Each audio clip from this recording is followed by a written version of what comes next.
Okay.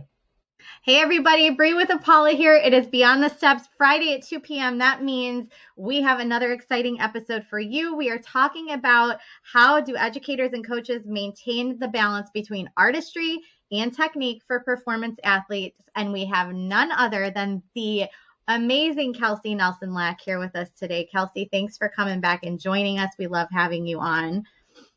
Well, thank you so much for having me. I'm super excited. Yeah, what better way than to kick off the weekend with Kelsey? So, we're talking a lot about this. This is a hot button issue that we see in a lot of the dance teacher networks.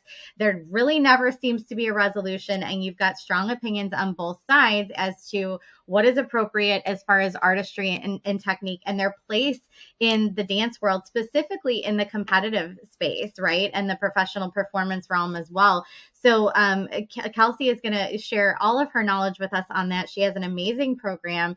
But in the meantime, before I introduce Kelsey and give you a little bit of her background, I want to make sure you're sharing this conversation within your community. We're on Facebook, on YouTube, and live on Instagram.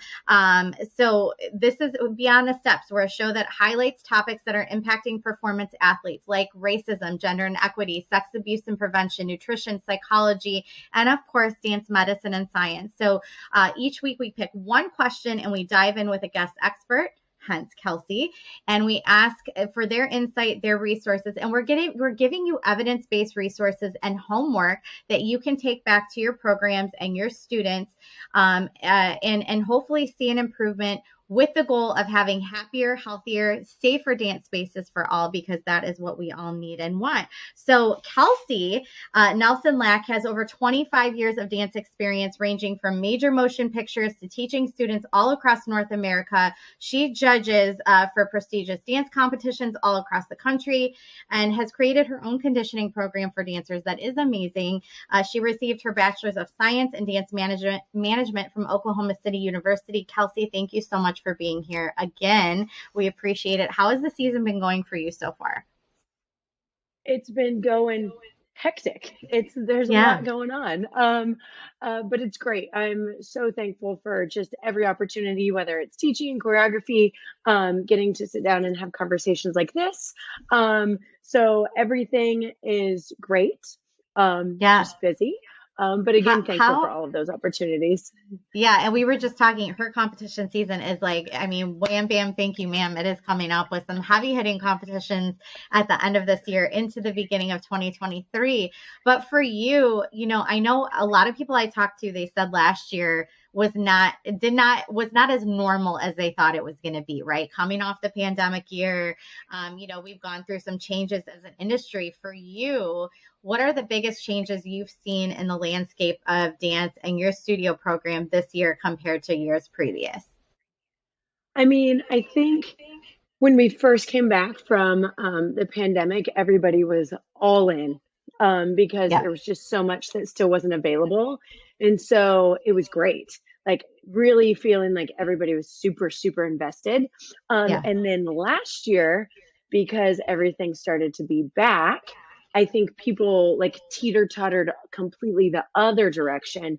And it was like trying to get people to show up was a struggle because they were going to concerts and doing school games and doing all this stuff that they couldn't do the year before. Yeah. So I feel like this year we're trying to find that medium again. But I do feel like it's harder to really like push like attendance and a schedule and those kinds of things because people got so used to not having those commitments that that's like that like balance of trying to find like holding them accountable and be like their commitments but also allowing them to do those other things because at any moment who knows what could happen. So I think it's just that like balance piece that's like the biggest struggle for me personally. Balance with everything, but I think we all have this sense of empathy that we want to allow these kids to live their life and have some fun, but at the same time, we want to run the programs that we want to run in our studios and in our athletics and the activities that we have, and hold them to those commitments, because that's what sets programs like yours apart, right? So I completely understand and respect that. For all of you out there just joining, this is Beyond the Steps. I'm Bree with Apala. We are talking with Kelsey Nelson Lack today about how to find that balance between artistry and technique for performance athletes. So I want to get started and jump right in. Dance is the only sport that not only requires extreme athleticism. We talk a lot about how it was ranked as one of the hardest jobs in America, or the number one hardest job in America, I should say.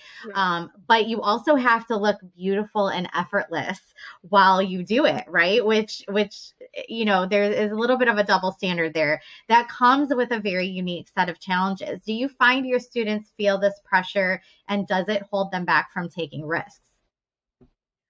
Yes. We were actually just having this conversation last night.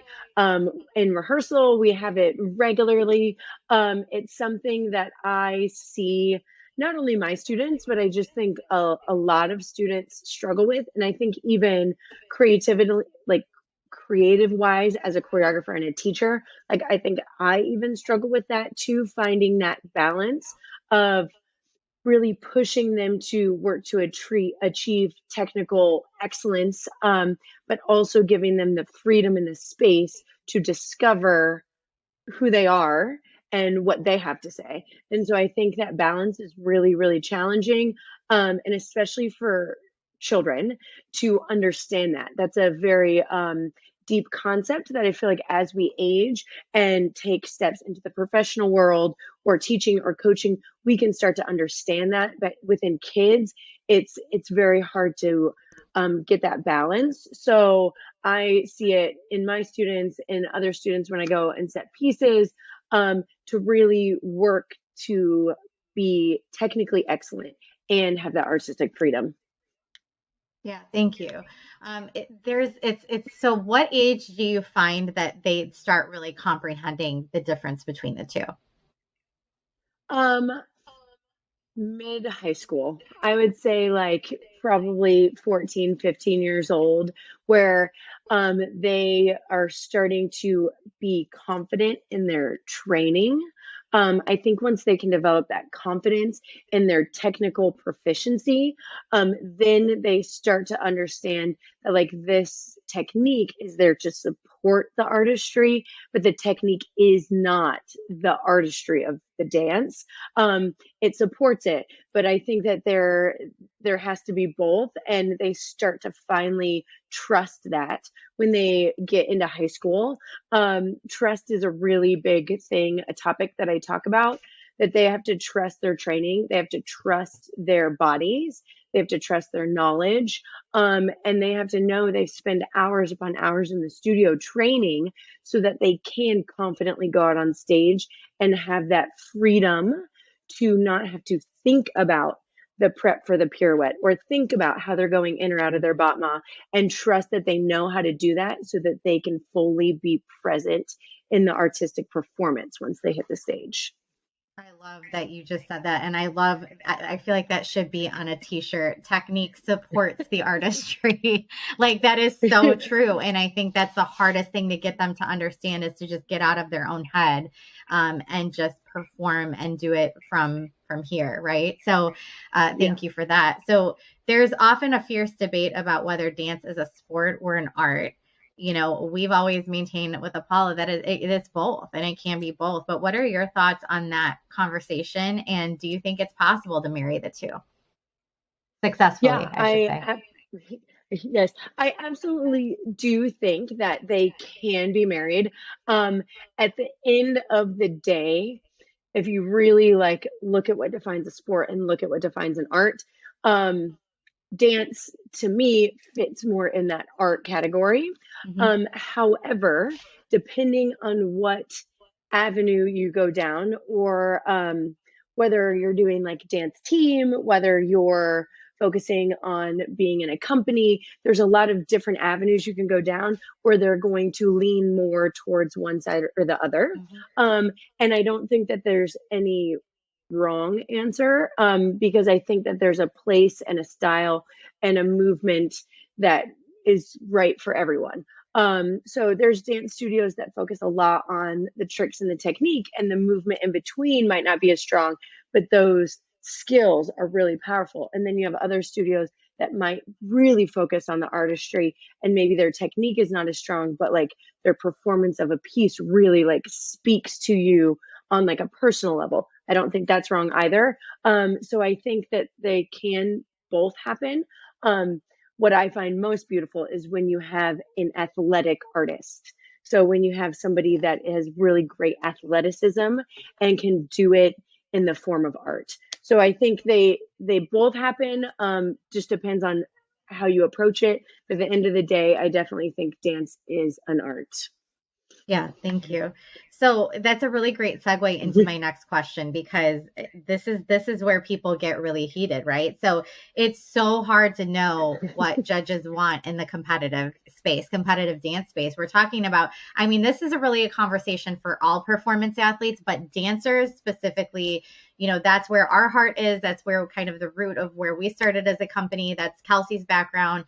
So for dancers, judging is very subjective. You can look at a piece and react a certain way to Yes. it. You could be looking for something. The choreographer could have had a very specific intent in mind, and the person that watches it takes something completely different away. It's very subjective. So everyone has a different opinion about what should come out on top when those final scores come into play because although we all love it and we all say like we just do this for the love of it, let's be honest, if you're competing you want to do well and you want to win, right? Most people really want that end result, right? And it's not the most important thing, but like let's call a spade, right? So should strong technique win over, or should artistry and creativity win out and be that tiebreaker to decide who that top group is?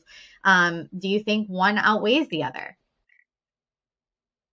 Um, I think I think it's all in why why you do competition. Like that's not the answer, but why you do competition. Yeah. And I think that there can be different motivations behind it. I know personally, I this year have kind of thrown caution to the wind, and I don't really care what somebody's looking for. I created from a space of what felt right to me, and what felt right for my dancers and what challenged them. Um, Yeah. and at the end of the day, it's going to be what it's going to be, in my personal opinion. That's if we win, great. But if we don't and we did something that pushed ourselves, then that's like what's most exciting to me in terms of like me personally.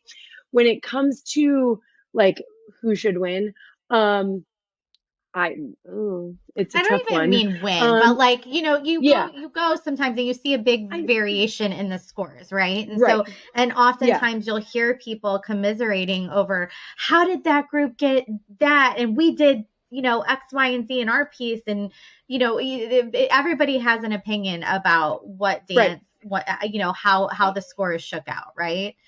So it's not even right. about So I winning, have a but the few, scoring.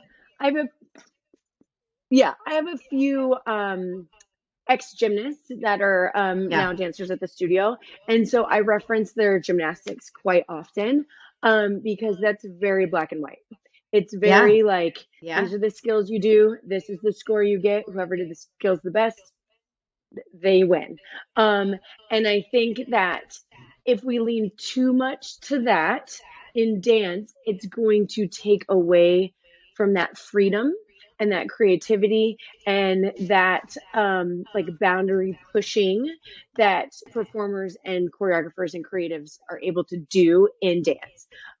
So I think if we solely just look at the technique part, then it's going to lend itself more towards like a sport event. Whereas if we're bringing that artistry into it, I think that it makes it more personal. I think it makes more of a human connection. And I tell the kids all the time, like, no, you're not going to change anybody's life by kicking your face. Like, they're going to be impressed.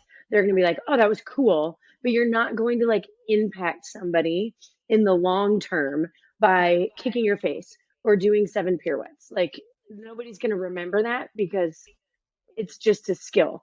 Whereas if you really are vulnerable and put yourself out there and are not afraid, that could change somebody's life by watching you do that. And so that to me, I think is way more important. And I always say I could go to the 7-Eleven and teach who works there how to do a pirouette, but in getting them to understand You're a great how teacher. Yeah. to how to be vulnerable and be honest and be open, that takes a true artist, somebody that's really passionate about being in this field. So I think the artistry part is much harder to teach. It's more personal, and it really takes somebody that is truly loving what they're doing to be able to do that. So to me, I would reward that and connect with that more than somebody being able to do a gajillion fouette turns into an aerial, into a back head spring, into something else. like, I hear you. Yes. like, Yeah. Thank you. And it's true. And again, this is very subjective. So everybody that's watching, you're jumping in and out, like this is a conversation and this is a perspective, but it's not the only perspective. And that's why we do this show. Two things jumped to my head, and I have to ask these things because I know, any dance educators, teachers, directors, whoever that are watching this are thinking the same thing. Number one, that's great. Like for you, you're leaning on 25 years of experience that, you feel very comfortable in your skin. You've established a solid reputation. Like you've earned, right? The right to like, I'm going to just throw caution to the wind and I'm going to do my vision. I'm going to put it out there and I'm going to do what I want to do. Right. But what about the fine line of like keeping the parents happy? Because you and I were talking before we started about, you have always that small group of parents that sit there and compare, right? Like, well, they're over there doing that and this is getting top points, right? Like, so how do you walk that line of keeping the parents happy and staying true to who you are and what your vision is for the season? I think I think what's really important, number one, is the culture within the studio. So I've worked really hard to explain and talk to and involve the parents in like the bigger picture of what we're doing, and creating artists and empowering the kids to really take on challenges and not be afraid of it not going well. Um, so that's something that I've worked really hard on. So I think number one, it's a culture that needs to be created. Like, why are you competing? Why are we doing this? And so that, and then you're still going to have parents that are like, well, this one's winning or this one's doing this, and so on and so forth. And I think being able to point out that growth looks more looks like more than just doing more pirouettes or jumping higher or kicking your leg higher. So And I that's a had a hard thing to conversation with communicate with people that don't know yes. what they're looking at, right? Because Yeah. 9 times out of And 10, parents have never danced. They don't know what they're saying. Like they don't really, they just know what their eyes are yeah, seeing, right? right.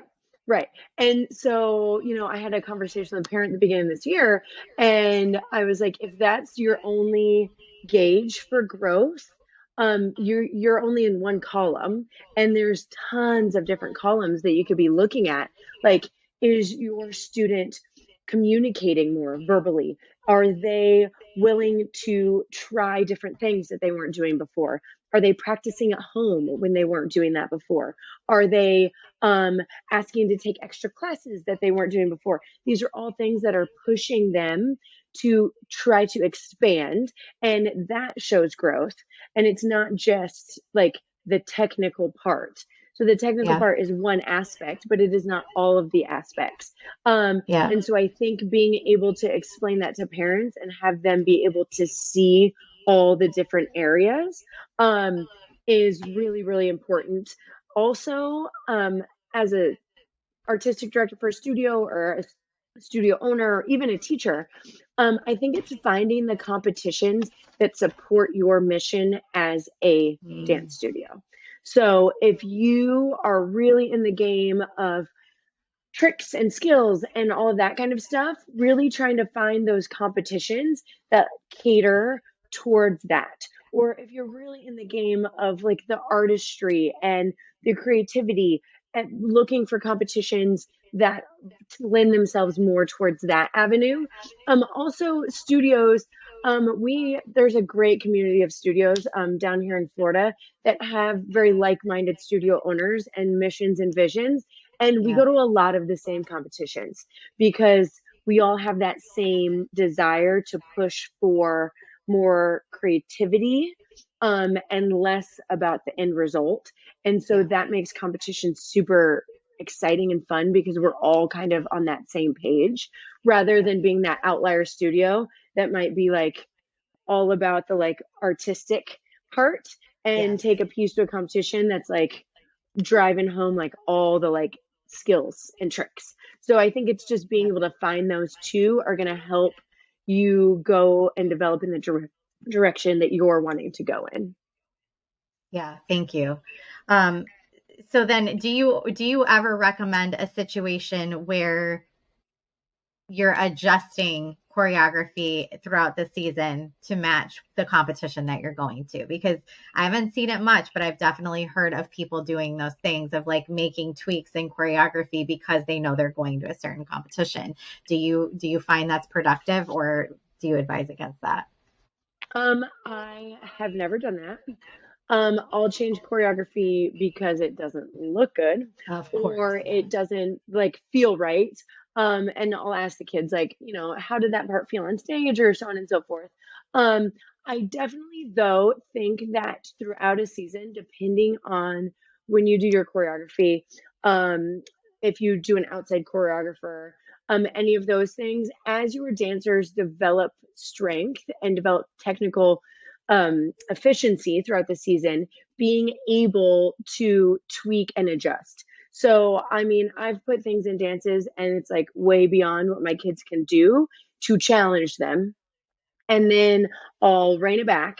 And then I'll be like, okay, we're going to like a competition where I know like we're going with against some like talented studios, and I want you to push yourself to get this technical Yep. element, or I want you to push yourself to really try to strive to accomplish this. And I might make it a little harder or whatever. It's not that I'm changing whole sections of dances, but like, let's go from a triple to a quad. Perfect. Let's go from, four of you doing this leap to six of you, like trying to like challenge them, not so much to win, but to really push them to reach their fullest potential.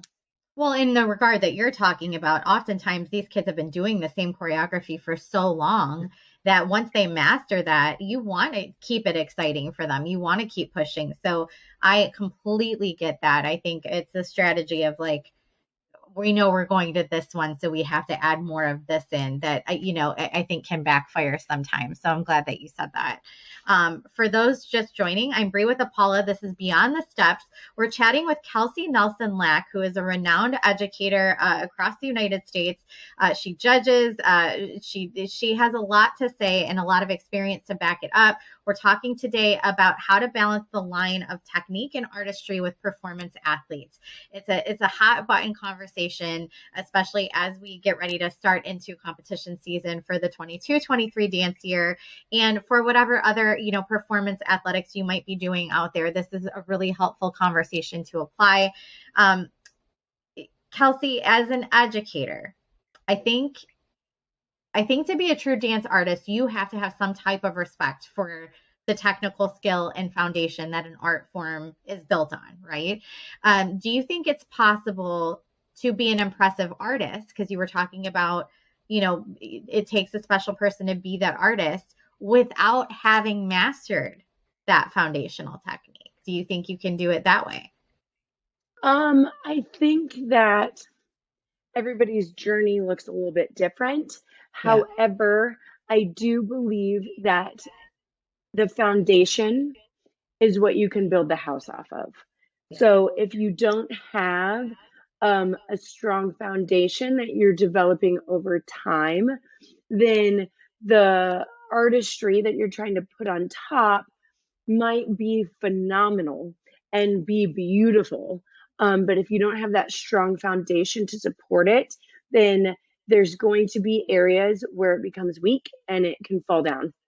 Yeah. So I think that being able to really understand your body, understand how it works, understand the science behind dance, then gives you that freedom to create that artistry on top of a strong foundation.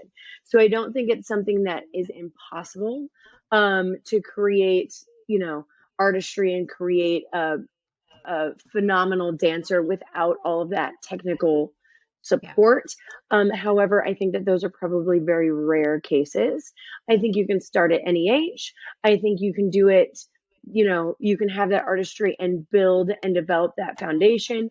I think you can have the foundation and build on the artistry. I think it all just depends on what your journey looks like. But at the end of the day, you do have to have that foundation to be able to build off of. Thank you. So we are live on Instagram, Facebook, and YouTube with Kelsey Nelson Lack. We're talking about how to balance the line between artistry and athleticism and technique with your performance athletes. Make sure on all these platforms that you are liking our pages, that you are entering your comments, share your experiences. Kelsey is happy to answer any questions you have today. This is a great time to get some feedback as we begin the 22-23 competition season for dance. So take advantage and pop those questions in the chat on any platform. If you're on YouTube, click that subscribe button to get more Beyond the Steps. We're live every Friday at 2 p.m. Eastern. So, Kelsey, do competitive dancers need acrobatic training nowadays to succeed in the competitive dance space? You see a lot of it in some of the top tier competitors. We talked about this a little earlier. But there's a big conversation on how much of a place acrobatics have in the dance world. Do your students take acro at the studio, and what does that look like in terms of your program? So we have an optional acro class, so it's not required. Yeah. Um, and it's actually on Fridays. Yeah. So a lot of our younger students take it. And then once we start creeping up into high school, we have a small handful of students that take it because they weren't training in it when they were younger, so it isn't Right. something It's a that little they harder. are, Yeah. yeah, jumping into. Um, I think that there is a benefit to it. Um, and I don't think that you have to have it. I growing up, acro was not a thing. So like No. I never learned how to do an aerial or anything like that. I'm rocking a one-handed cartwheel. That's about all I got going on. um, and I think that it can add to choreography if it's done correctly and put in the right place. Yeah. Um, and I think that it can also take away if it's used in genres or in ways in which it's not adding value. So, something that I always talk to my kids about is we want to be adding value as we're performing. So, we don't want to be taking value away. So, as long as what we're choosing to do and how we're choosing to do it is adding value to the piece from beginning to end, then we're doing it justice. So I think that it can be used. I mean, I have a piece this year that I have a few acro type skills in. Um, and I wanted to use them to add to the piece, add to the storytelling, not use them as a means to score points. So Yeah. I think it's Yeah. all in the intention, not, well, I'm trying to get points, so I'm going to put in these acro skills. And just like anything, I tell the kids, like, these days, with when it comes to like turning, jumping, leaping, acro, everybody can do all kinds of stuff. So those things are no longer impressive. What has now Yeah. become impressive is being able to stand for 2 8 counts and maintain eye contact and breathe and still be alive on stage. That's what's now become impressive, not being able to do an entire group doing, aerials crossing each other and diving underneath each other at the same time. So I Yeah. think I think it can be used, but I don't think that it's needed. Yeah, thank you. And I want to highlight also transitions. I think transitions are such a big it makes such a difference between when you see the team that's out there just pulling tricks because they can versus Yeah. what you said, what is the intent. It really integrate if it can integrate seamlessly into a piece and it makes sense from beginning to end, like you said, transitions can make all the difference in the world and how successful that is. So I think that's a big one to touch on as well.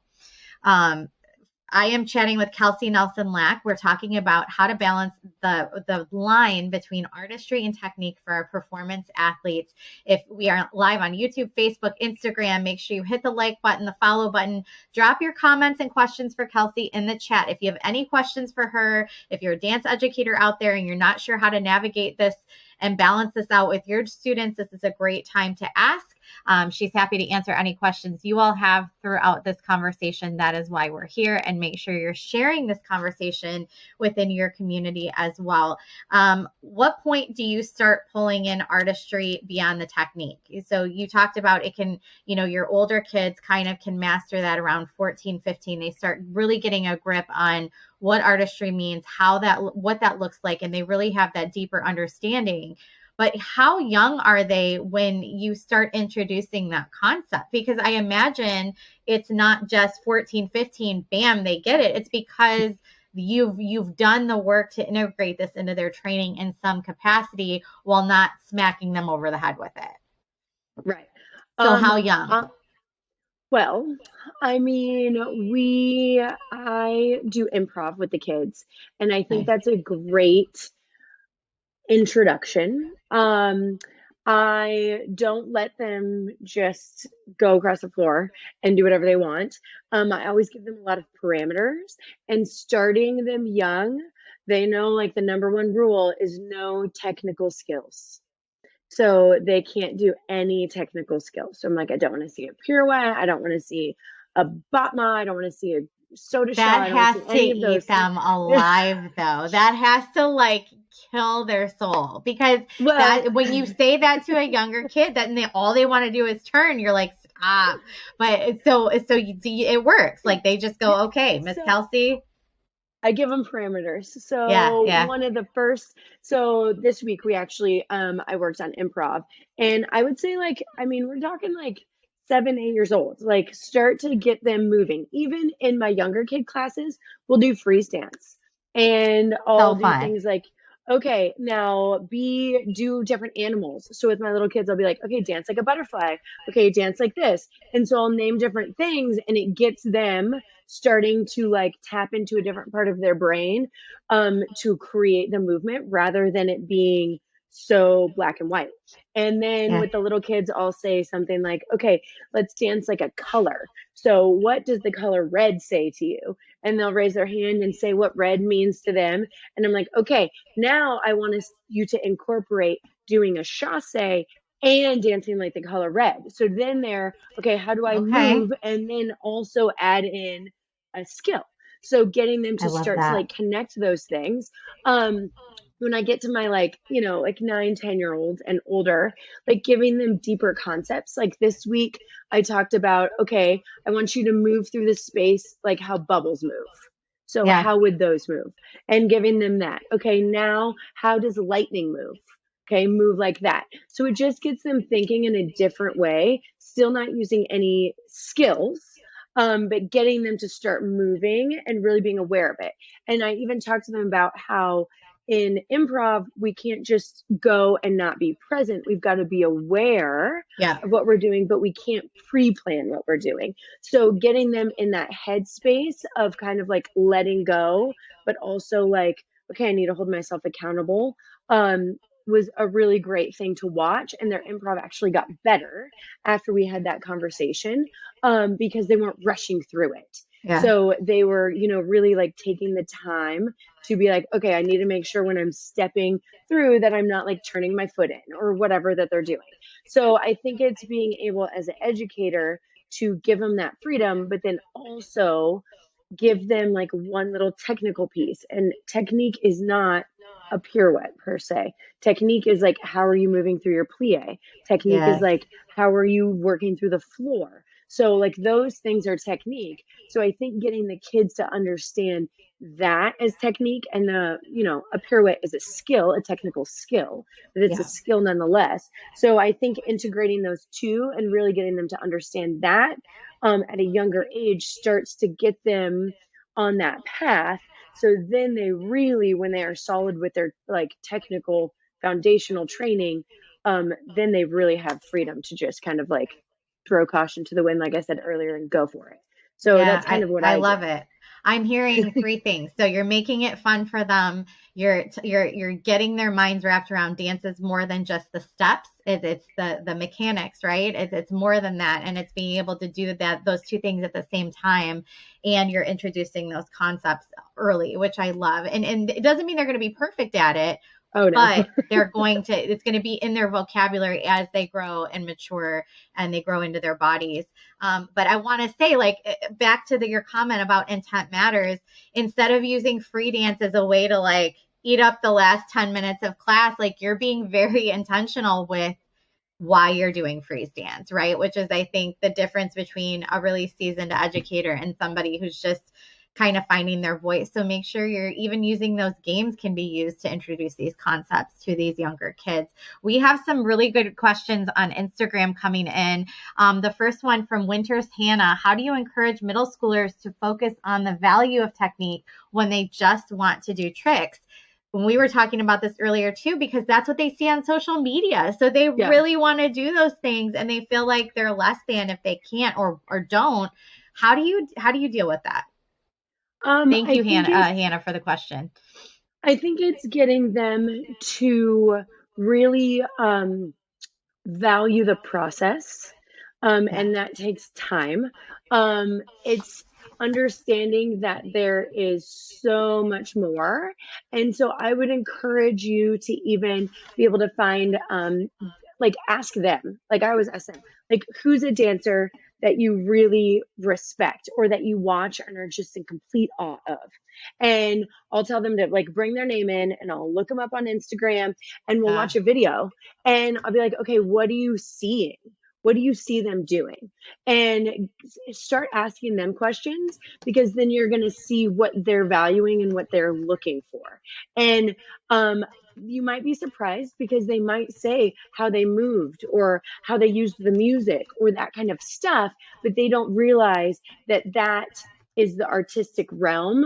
Um, so getting them to really talk to you and see what they're seeing is going to help you as a teacher to kind of veer your training, and give them a combo that has like no like technical stuff in it, and give it to them and like make it fun and make it exciting and see what they get out of the class. And then after that, be like, did you realize that like you didn't do a pirouette? Did you realize that you didn't like do some crazy leap? And so giving them that, making it fun and making it exciting will help them start to understand that, oh, there's value in this too. And then you can start to marry those things together. And it doesn't have to be all focused on skills all the time. I do technique progressions and like really focus on technique, but I also want them to dance. So like one of their yeah. big things, like we need to dance this across the floor. If I put this in a piece, how would you do it?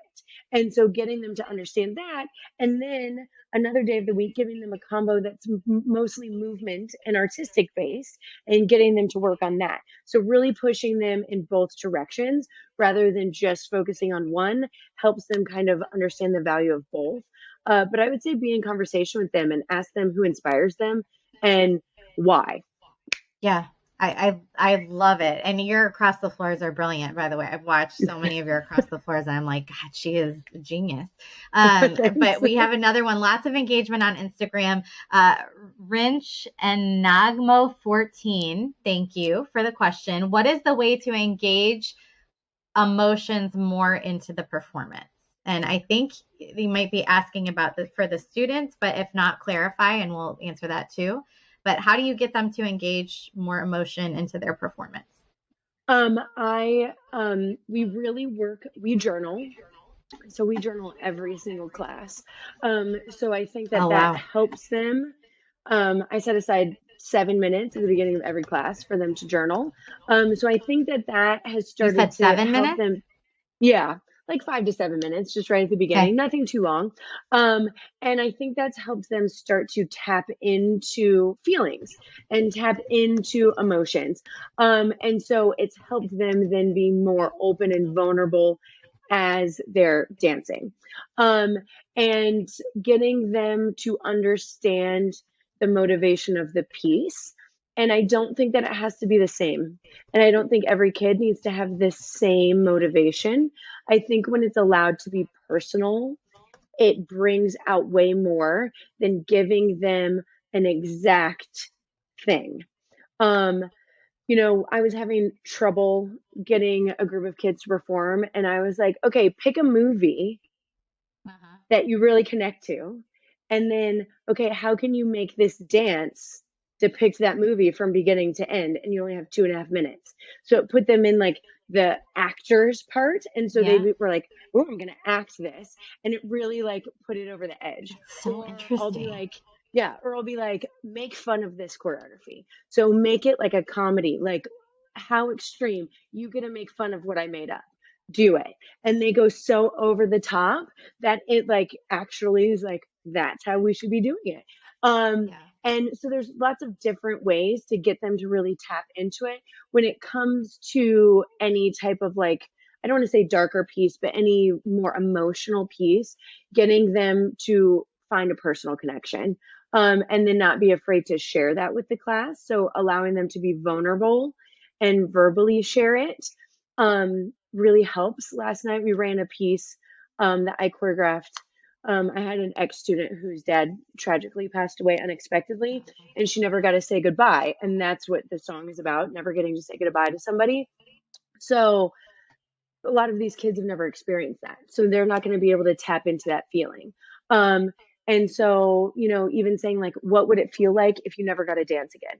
What would it feel like if, you never got to talk to your best friend again? If they were just gone, maybe they moved, maybe something happened, and getting them to think about how that would feel and then bringing that rather than me telling them explicitly, this is how you need to feel, because that might not be how they feel. So just getting those different I don't want to say tricks, but those different ways that I've done to get the kids to kind of like tap into it. There's not going to be one right way that you need to do for every single piece. I think it depends on the kids, it depends on the style of dance, but you've just got to play around with it. And then once you get it, be like how that felt. Okay, now we need to work from that space. And when they can feel it personally, then they start to understand that. And then you really have a starting point to really develop from there. Yeah, thank you all so much for the questions. Those were great questions. I'm Bree with Apollo, chatting with Kelsey Nelson Lack today about how to walk the line between balancing artistry and technique for our performance athletes. This is a big one as we head into the competition season. Make sure we have a little bit more time with Kelsey so she's answering any questions you have throughout the conversation, but also make sure you like or subscribe to our pages for more Beyond the Steps, and pop your questions for Kelsey in the chat on any of the platforms. Again, we're live on YouTube, Instagram, and Facebook. Thank you so much for joining us.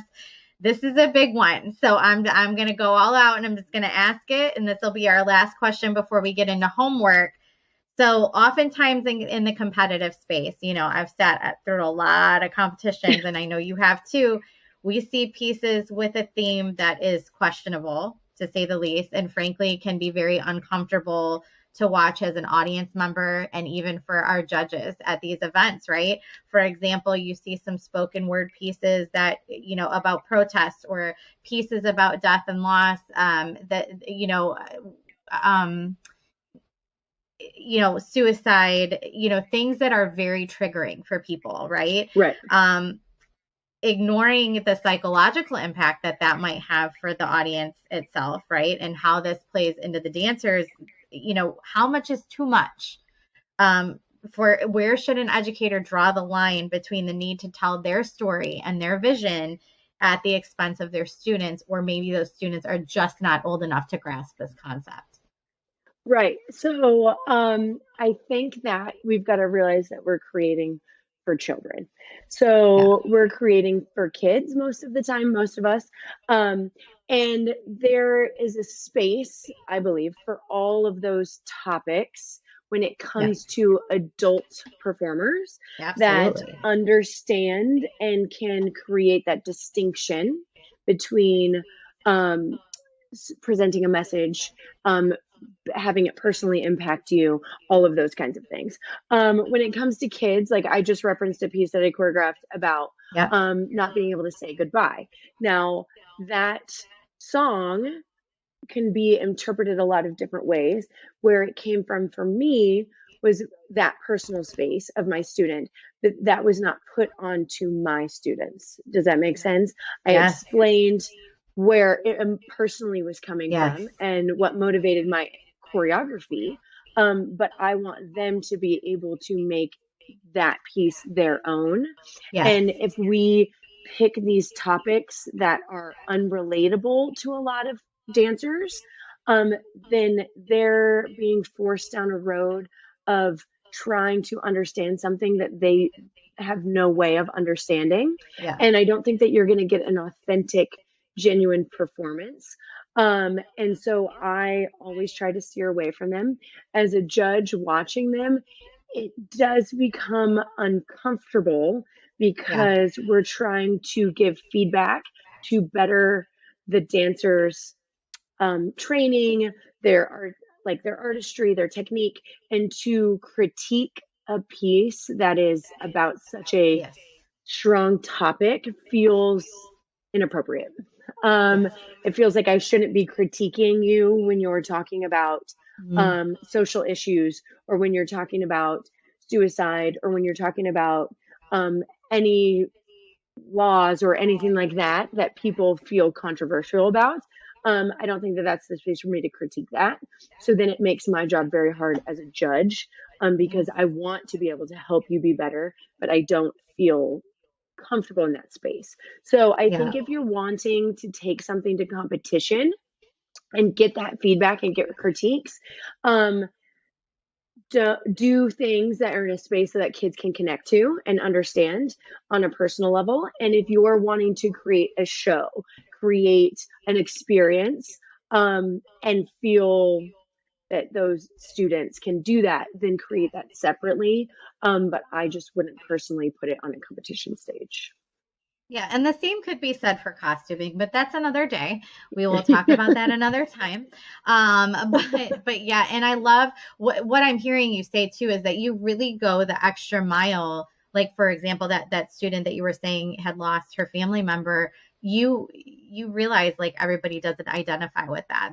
That's a unique case, right? But you're putting in the work and the time to make sure that the kids can identify it in some way and in a relatable way that makes sense that their brains can compute, right? And I Yes. think it's putting in that going above and beyond with pieces like that if you are going to do them to make sure that everybody's thinking about it in the right way and that it's not just tell my story the way I have it in my head because that can backfire most times. I think it Right. backfires.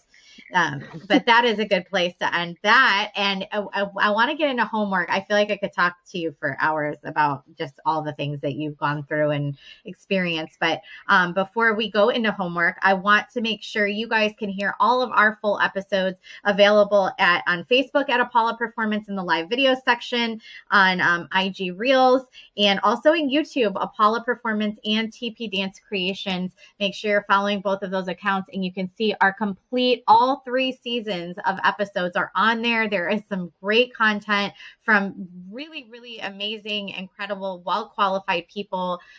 Everything that we do is evidence-based. And so I really highly suggest that you take a look at all of our past episodes, season 1, 2, and 3.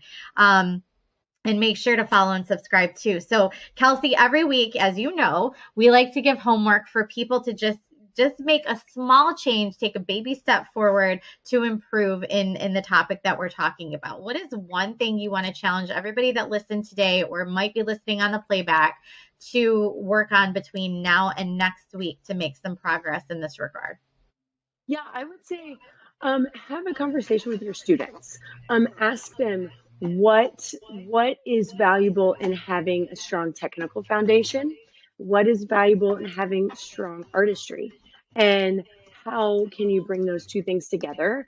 I'm in a big space of always talking to the kids and seeing where they're at, and I think understanding what value they have and what value they're putting on things really helps you as a teacher be able to shift and change where you're putting your value and where you're working to help kind of bridge the gap between the two.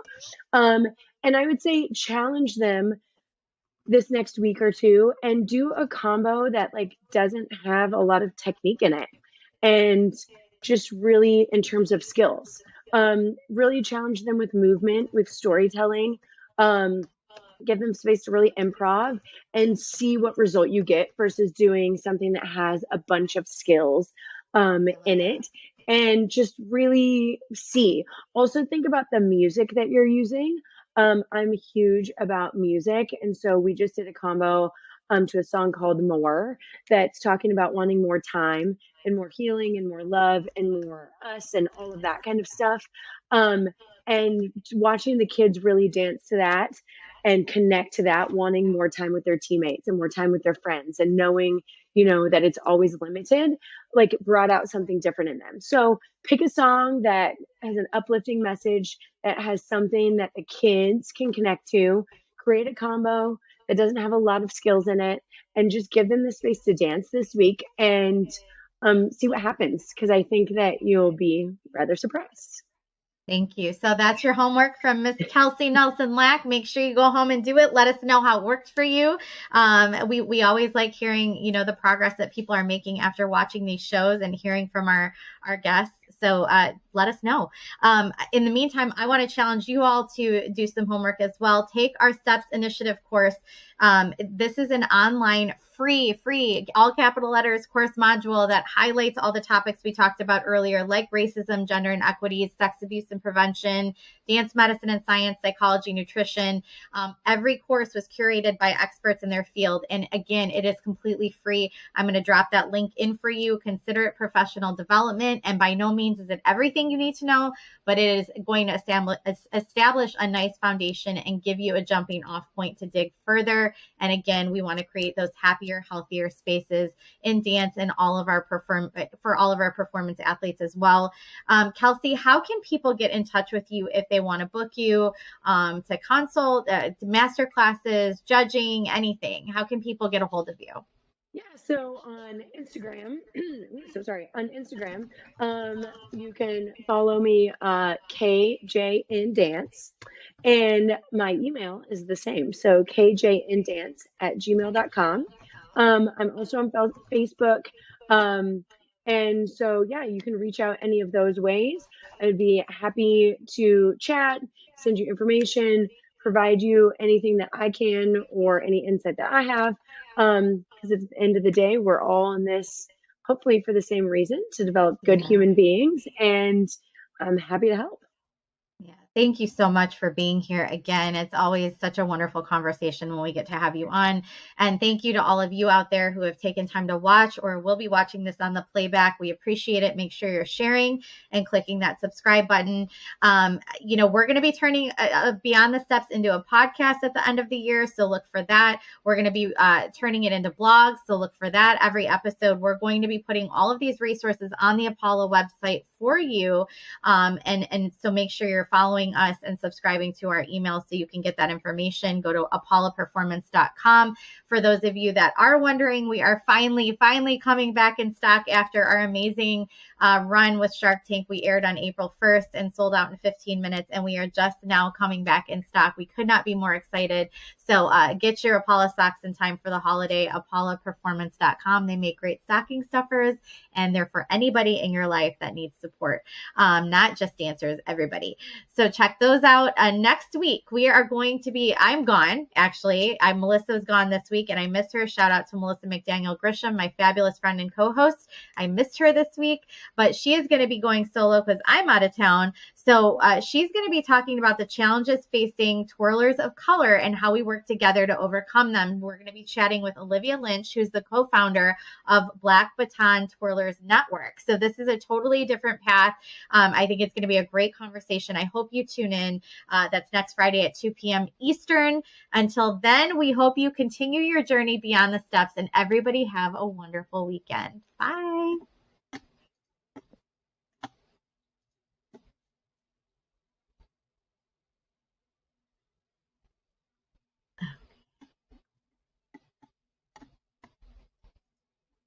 Okay.